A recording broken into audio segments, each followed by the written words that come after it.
வீடியோக்குள்ள போகிறதுக்கு முன்னாடி SBO டிஜிட்டல் மார்க்கெட்டிங் பற்றி பார்க்கலாம். And also this video sponsored by SBO digital marketing. And இந்த பிளாட்ஃபார்மில் நீங்கள் வந்துட்டு ரொம்ப ஈஸியாக ஏர்ன் பண்ணலாம். அண்ட் ஆல்சோ ரொம்ப செக்யூராக இருக்கும் இதில் ஏர்ன் பண்ணுறதுக்கு. இதை பார்த்தீங்கன்னா ஃபுல் டீட்டெயில்ஸ் வேணும்னா உங்களுடைய நேம் அண்ட் குவாலிஃபிகேஷனை நான் சொல்கிற வாட்ஸ்அப் நம்பருக்கு சென்ட் பண்ணுங்கள். 9941041660. ஸோ இதுக்கு நீங்கள் வாட்ஸ்அப் பண்ணிங்கன்னா இன்ஸ்டண்ட்டாக உங்களுக்கு இதை பற்றின டீட்டெயில்ஸ் கண்டிப்பாக கிடைக்கும். அண்ட் இந்த சான்ஸை மிஸ் பண்ணாதீங்க. இதை பற்றி இன்னும் நிறைய தெரிஞ்சுக்கணுன்னா டிஸ்கிரிப்ஷன்லையும் லிங்க் கொடுத்துருக்கேன். மறக்காமல் நான் சொன்ன வாட்ஸ்அப் நம்பருக்கு நீங்கள் மெசேஜ் பண்ணுங்கள். ஸோ இப்போ வாங்க வீடியோக்குள்ளே போகலாம்.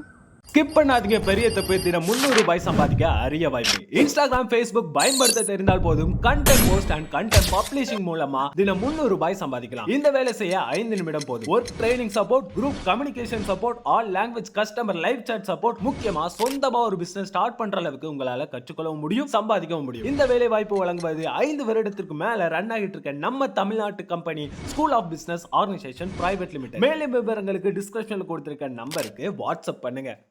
எனக்கு தான் ஃபர்ஸ்ட் பிளேஸ். நான் தான் எப்பயும் ஃபர்ஸ்ட்ல இருப்பேன்.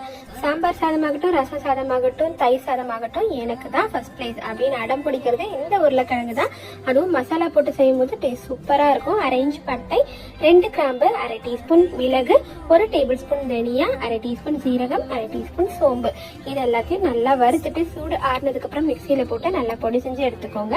3 டேபிள் ஸ்பூன் எண்ணெய், இதுக்கு நல்லெண்ணெயில போட்டு செஞ்சா டேஸ்ட் சூப்பரா இருக்கும்.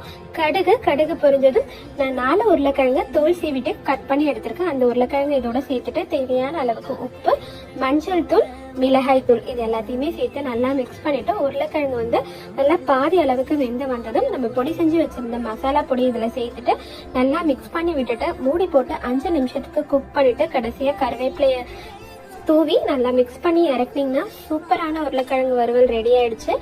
கண்டிப்பா இவங்களுக்கு ஃபர்ஸ்ட் பிளேஸ் கொடுத்தே தானே ஆகணும். நாளைக்கு வேற ரெசிபில சந்திக்கலாம். பாய். நாகர்கோவில் ஸ்பெஷல் கடலத்தியல், கொண்ட கடலத்தியல். இதை காலையில வச்சிட்டோம்னா பிரேக்ஃபாஸ்ட்ல இருந்து மதியம் லஞ்சு டின்னர் வர இதை யூஸ் பண்ணலாம். ரொம்ப டேஸ்டியா இருக்கும். ஒரு குழம்பு வச்சே ஒரு நாளைக்கு ஒட்டிடலாம். எப்படி பண்ணலாம்னு பார்க்கலாமா? கடலையை ஓவர் நைட் சோப் பண்ணிடுங்க. நீங்கள் வெள்ளைக்கடலை, கருப்பு சுண்டல் எது வேணாலும் எடுத்துக்கலாம். குக்கரில் மாற்றிட்டு தேவையான உப்பு சேர்த்துட்டு நல்லா வேக வச்சு எடுத்து வச்சுக்கோங்க. கடாயில் எண்ணெய் சேர்த்துட்டு தேங்காய், 4-5 சின்ன வெங்காயம், கருவேப்பிலை, பெப்பர் சேர்த்துட்டு நல்லா வறுத்துக்கோங்க. இது நல்லா செவந்து வரணும். மீடியம் ஃப்ளேம்லேயே நல்லா வறுத்துக்கோங்க. நல்லா செவந்ததுக்கு அப்புறம் ஸ்டவ்வை ஆஃப் பண்ணிட்டு மிளகா பொடியும் மல்லிப்பொடியும் சேர்த்துக்கோங்க. என்னோட ஃபேவரட் மசாலா மெட்ராஸ் மாமிஸ் மசாலா தான் யூஸ் பண்ணியிருக்கேன். பேஜ் ஸ்டார்ட் பண்ணியிருக்கேன், கண்டிப்பாக செக் பண்ணி பாருங்க. இதை சேர்த்துட்டு நல்லா மிக்ஸ் பண்ணிட்டு நல்லா ஆறதுக்கப்புறம் மிக்ஸர் ஜாரில் மாற்றிட்டு ஒரு சின்ன லெமன் சைஸ் புளி சேர்த்துட்டு நல்லா மைய அரைச்சிக்கோங்க. கடாயில் எண்ணெய் சேர்த்துட்டு கடுகு, வெந்தயம், கருவேப்பிலை, வேக வச்ச கடலையை தண்ணியோட சேர்த்துக்கோங்க. அரைச்ச பேஸ்ட் தண்ணி ஊற்றி டைலூட் பண்ணிட்டு தேவையான உப்பு சேர்த்துட்டு ஒரு கொதி வந்ததுக்கு அப்புறம் மூடி போட்டு மீடியம் ஃப்ளேம்லேயே கொதிக்க விடுங்க. இந்த மாதிரி எண்ணெய் பிரிஞ்சு வரும். ஸ்டவ் ஆஃப் பண்ணிருங்க. ஒரு சூப்பரான கடலத்தியல்.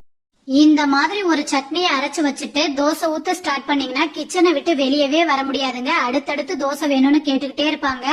கமெண்ட்ல கண்டிப்பா என்ன திட்டக்கூடாதுங்க. இப்ப இந்த சட்னி பண்றதுக்கு கடாயில ஒரு பெரிய சைஸ் வெங்காயம், 4 பல் பூண்டு, 7 தக்காளியை இந்த மாதிரி கீரல் போட்டு சேர்த்துக்கங்க. 2 டம்ளர் தண்ணி சேர்த்து தக்காளியை வேக வச்சு ஆற வச்சுக்கோங்க. அடுத்து பேன்ல 2 டீஸ்பூன் போல எண்ணெய் சேர்த்துக்கங்க. 1 டீஸ்பூன் கடுகு, 1/4 டீஸ்பூன் வெந்தயம், 3 டேபிள் ஸ்பூன் உளுத்தம் பருப்பு, 7-8 வரமிளகாய் சேர்த்து நல்லா வறுத்து எடுத்து வச்சுக்கோங்க. இப்ப ஆறின தக்காளியை தோல் உரிச்சு எடுத்து வச்சுக்கோங்க. ஆற வச்ச பருப்பை மிக்சி ஜார்ல சேர்த்து கொரகொரப்பா அரைச்சிட்டு வேக வச்ச தக்காளியும் சேர்த்துட்டு ஒரு சின்ன நெல்லிக்காய் சைஸ் அளவுக்கு புளியை தண்ணியில ஊற வச்சு சேர்த்து சட்னியை அரைச்சு எடுத்துக்கோங்க. இப்ப தாளிப்புக்கு 2 டீஸ்பூன் எண்ணெய், கடுகு, கருவேப்பிலை சேர்த்துட்டு அரைச்ச சட்னி மிக்சி ஜார் அலசிட்டு அந்த தண்ணியும் சேர்த்து தேவையான அளவு உப்பு சேர்த்து ஒரு கொதி வந்ததை அடுப்பு ஆஃப் பண்ணிட்டு சுட சுட இட்லி தோசையோட சர்வ் பண்ணுங்க. எத்தனை தோசை இட்லி உள்ள போகுதுன்னே தெரியாதுங்க. ரெசிபி பிடிச்சவங்க லைக் பட்டனை தட்டிடுங்க. பாய்.